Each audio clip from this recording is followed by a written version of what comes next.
அனைவருக்கும் வணக்கம். நான் உங்கள் பத்திரிகையாளர் RS கார்த்திக். இந்த வீடியோவில் நம்ம பார்க்க இருக்கிறது நம்ம வேற லெவல் சினிமா சேனலோட சினிமா விமர்சனம். இப்போ நம்ம பார்க்க இருக்கிறது இந்த வாரம் திரைக்கு வந்திருக்கிற எக்ஸ்ட்ரீம் படத்தோட விமர்சனம். எக்ஸ்ட்ரீம் பேரே ரொம்ப எக்ஸ்ட்ரீமா இருக்குது.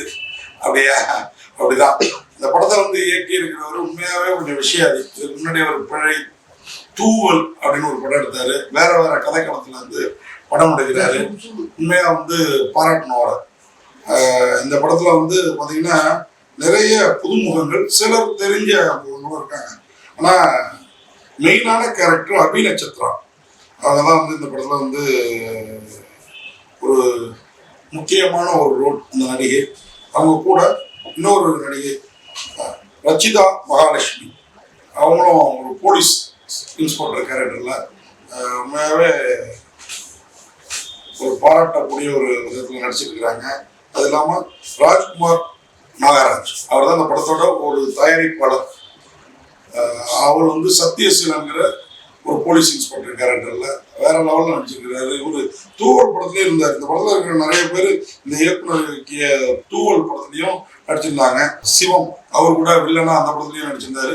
இந்த படத்துலயும் பிரமாதமா நடிச்சிருக்கிறாரு. இந்த படத்தோட கதை என்ன, களம் என்னன்னு பார்த்தோம்னா ஒரு வித்தியாசமான கதைங்க. ஒரு வீட்டு வேலை செய்யற அம்மாவோட பெண், அந்த அம்மா வேலைக்கு வரலன்னா வீட்டு வேலைக்கு வராங்க. அங்க அவங்க பாலியல் பலாத்காரத்துக்கு ஆளாகிறாங்க. அப்படி ஆளாகிற அந்த பெண்மணி இறுதியில கொலையும் செய்யப்படுறோம். இவங்களை பாலியல் பலாத்காரம் பண்ணி கொலை செய்தது யார் அப்படின்னு பாத்தீங்கன்னா, நம்ம சிட்டிலேயே அந்த மாதிரி ஒரு சம்பவம் அயனாவரத்தில் நடந்தது. அதன் பிறகு வெளியூர்கள் சில இடத்துலயும் நடந்தது. அதாவது இந்த வாட்ச்மேன் உள்ளிட்டவங்க எல்லாம் தொடர்பான இதுல வாட்ச்மேனை அதாவது செக்யூரிட்டியை இதுல காமிக்கல. இதுல பாத்தீங்கன்னா இளைஞர்களோட இன்னைக்கு இருக்கிற இந்த நடுத்தர வயதை தாண்டிய ஆசாமிகள் எவ்வளவு மோசமானவங்களா இருக்காங்க. அவங்க செஞ்ச தவற மறைக்கிறதுக்கு அந்த கேஸை எப்படிலாம் திசை திருப்பி விட பாக்குறாங்க. அதை இந்த போலீஸ் ஆபீசர்ஸ் எப்படி கண்டுபிடிக்கிறாங்க. இதுல இந்த சத்யசீலன் பாத்தீங்கன்னா, சத்யசீலன் கேரக்டர்ல நடிச்சிருக்கிற அந்த ராஜ்குமார், அவரு பாத்தீங்கன்னா இந்த இளம் பெண் இன்ஸ்பெக்டரா பொறுப்பேற்றுக்கிற ரச்சிதா மகாலட்சுமி, அவங்க கேரக்டர் சுருதி. அவங்க அவங்களுக்கும் அவருக்கும் ஒரு உறவு இருக்குது. ஆரம்பத்துல கதை ஓட்டத்துல பாத்தீங்கன்னா ரெண்டு பேரும் கணவன் மனைவியா புரிஞ்சிருப்பாங்களோ அப்படின்னு நமக்கு தோணும். ஆனா அது இல்லை. அதையும் வித்தியாசமா சொல்லியிருக்கிறேன் இந்த படத்தோட இயக்குனர். இப்படி படத்துல நிறைய வித்தியாசங்களும் விறுவிறுப்பும் இருக்குது. அபி நட்சத்திரா தான் அந்த பாதிக்கப்படுற இளம் பெண்ணா வச்சிருக்கிறாங்க. நம்ம ஊர் நாயகிகள் காதலியா நடிக்கிறதுக்கு சம்மதிப்பாங்க, மனைவியா நடிக்கிறதுக்கு கூட சம்மதிப்பாங்க. ஆனா ஒரு குழந்தை ரெண்டு குழந்தைக்கு தாயினா வேண்டாமா. ஆனா அந்த அபி நட்சத்திரா கிட்டத்தட்ட ஒரு 5-6 பேரால வன்புணர்வு செய்யப்படுற ஒரு கேரக்டர்ல சமூகத்துல விழிப்புணர்வு ஏற்படுத்தணும். இப்படிலாம் உங்களுக்கு பாலியல் தொந்தரவுகள் நடக்கும் அப்படிங்கிறதுக்காகவே இந்த கேரக்டர் ஏற்று நடிச்சதா சொன்னாங்க. உண்மையாவே சிறப்பா பண்ணியிருக்கிறாங்க. அதுவும் நம்ம பெரிய மனுஷன், வயசானவன் அப்படின்னு நினைக்கிறவங்க எவ்வளவு தவறானவர்களா இருக்கிறாங்க அப்படிங்கிறதையும், இன்னும் நமக்காக பொருள் கொடுக்குற ஏரியாவில் தன்னை ஒரு தாதாவா காட்டிக்கிறவன், செகண்ட் பிசினஸ் ஏதோ ஒன்றுக்காக அவனே எப்படி குற்றவாளியா மாறுறான். அவனும் இந்த பெண் காணாம போனோம்னா தேடுறது போறது வரதெல்லாம் செய்யறான். ஓப்பனிங்ஸ்லயே மறந்துடும். நீங்க இந்த படத்துல பாத்தீங்கன்னா ஒரு பிளாட் கட்டிட்டு இருப்பாங்க. அதுல ஒரு தூணுக்குள்ளார ஒரு பெண்ணோட தலை கூந்தல் அப்படியே வெளியில தெரியும். சிமெண்ட் கலவை போட்டிருப்பாங்க. அப்பதான் அங்கேயே மிரட்டிட்டு ஒரு எக்ஸ்ட்ரீம் அப்படிங்கிற டைட்டிலுக்கு ஏற்ற மாதிரி இந்த படத்தோட இயக்குனர் அங்க யாரா இந்த பாடி அப்படின்னு பாத்தீங்கன்னா அப்புறம் தான் இந்த விஷயங்கள்லாம் தெரிய வரும். இதுக்கு உண்மையான குற்றவாளி யாரு, நமக்கு பல இடங்கள்ல இந்த இவர் குற்றவாளியா இருப்பாரோ இவர் குற்றவாளியா இருப்பாரோன்னு ஆனந்த் நாக்கு இப்படி நிறைய பேர் படத்துல நடிச்சிருக்காங்க. அதெல்லாம் ஒரு பிரபலமான நடிகர் தான். ஆனா அவங்க மேலெல்லாம் அப்படி சந்தேகத்தை திருப்பிட்டு கடைசியில குற்றவாளிகள் யாருன்னு காமிக்கிறப்போ அவங்க பக்குமோ. அதுதான் இந்த எக்ஸ்ட்ரீம் படத்தோட ஹைலைட். இந்த படத்துல ரச்சிதா மகாலட்சுமி ஸ்துதிங்கிற இன்ஸ்பெக்டர் கேரக்டர்ல மிடுக்காவும் துடுக்காவும் அம்சமா நடிச்சிருக்கிறாங்க.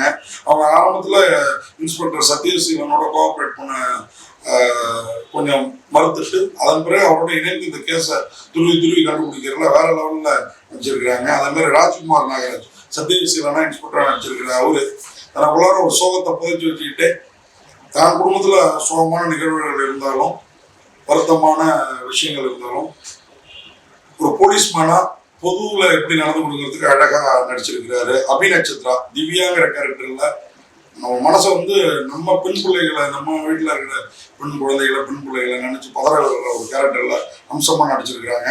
ஆனந்த் நாக் ஜெய்ங்கிற கேரக்டர்ல இவரா இருப்பாரோ அப்படின்னு நாங்க காட்டிட்டு அப்புறம் அவர் இல்லைங்கிற மாதிரி வர்றதெல்லாம் வேற லெவல்ல இருக்குது. அமிர்தா ஹெல்டர் ஸ்ரேயா அப்படிங்கிற கேரக்டர்ல முக்கியமான ஒரு பாத்திரத்துல நடிச்சிருக்கிறாங்க. சிவம் தேவ் அவர் வந்து திருங்கிற கேரக்டர்ல ஏரியாவோட தாதாவா அவரு 2ஆம் நம்பர் பிசினஸ்க்காக என்னென்ன வேலைகள் பண்றாரு அப்படிங்கிறது. அது மாதிரி ராஜேஸ்வரி ராஜி சுகாங்கிற கேரக்டர்ல, சரிதா, பரோட்டா முருகேசன், ராஜசேகர், ஜெயராஜ் ஜெயா இப்படி நிறைய பேர் நல்லாவே நடிச்சிருக்கிறாங்க. குட்டி கமலாம்பிகா, மாஸ்டர் கோகுல், தனசேகர், ஒட்டேரி சிவா வந்து பாத்தீங்கன்னா இந்த கஞ்சா வைக்கிற கேரக்டர்லாம் அப்படியே அச்செல்லாம் வந்து பொருந்திருக்கிறாரு. சிவாங்கிற கேரக்டர்ல சந்திரமௌழி எல்லோருமே சிறப்பா நடிச்சிருக்காங்க. இந்த படத்துல வந்து புதுசு இவங்க பழசு இவங்க நீங்க பாகுபடுத்தியே பார்க்க முடியாது. அருமையா நடிச்சிருக்காங்க. இந்த படத்தை வந்து எழுதி இயக்கி இருக்கிறாரு ராஜவேல் கிருஷ்ணா. அருமையா பண்ணியிருக்கிறாரு. எக்ஸ்ட்ரீம் ரொம்ப நாளைக்கு அப்புறம் ஒரு கிரைம் த்ரில்லர், சஸ்பென்ஸ் நிறைந்த கிரைம் த்ரில்லர், ஒரு கொலைகேஸை கண்டுபிடிக்க போய் அதை எப்படி பூதாகரமா நம்ம எதிர்பார்க்காதவங்கள எப்படி குற்றவாளியா கிளைமாக்ஸ்ல கொண்டு வந்து நிறுத்துதுங்கிறதுல வேற லெவலில் இருக்குது. இந்த படத்தை வந்து கமலா குமாரியும் ராஜ்குமார் தான் நான் சொன்ன அந்த போலீஸ் இன்ஸ்பெக்டர் கேரக்டர் ஏற்கனவே ஒரு தூவல் படத்தை அவரும் தயாரிச்சிருந்தாரு, நடிச்சிருந்தாரு. அவங்க தான் இப்போ ரீசெண்டாக தான் அந்த தூவல் படம், அதுவும் ஒரு வித்தியாசமான கதை. டிஜே பாலா அவர் தான் அந்த படத்துக்கு ஒளிப்பதிவு. அது மாதிரி எடிட்டர் ராம் கோபி அவருடைய படத்திற்கும் பெருசாக குறை சொல்றதுக்கு இல்லை. மியூசிக் RS ராஜ் பிரதாப் உண்மையாக சிறப்பாக பண்ணியிருக்கிறாரு. இந்த படத்துக்கு வந்து உண்மையாகவே எடிட்டர்லேருந்து ஒளிப்பதிவாளர்லேருந்து இசையமைப்பாளர்லேருந்து யாரையுமே பெருசாக சொல்ல முடியாது. இயக்கமும் பக்காவாக இருக்குது. எல்லாரோட ஆக்டிங்கும் சிறப்பாக இருக்குது. எக்ஸ்ட்ரீம்ங்கிற பேருக்கு ஏற்றபடியே கொஞ்சம் எக்ஸ்ட்ரா நிறையா இருக்குது. இந்த படம் முடிஞ்சா பாருங்க அந்த ஹாலிடேஸ்ல. நன்றி, வணக்கம்.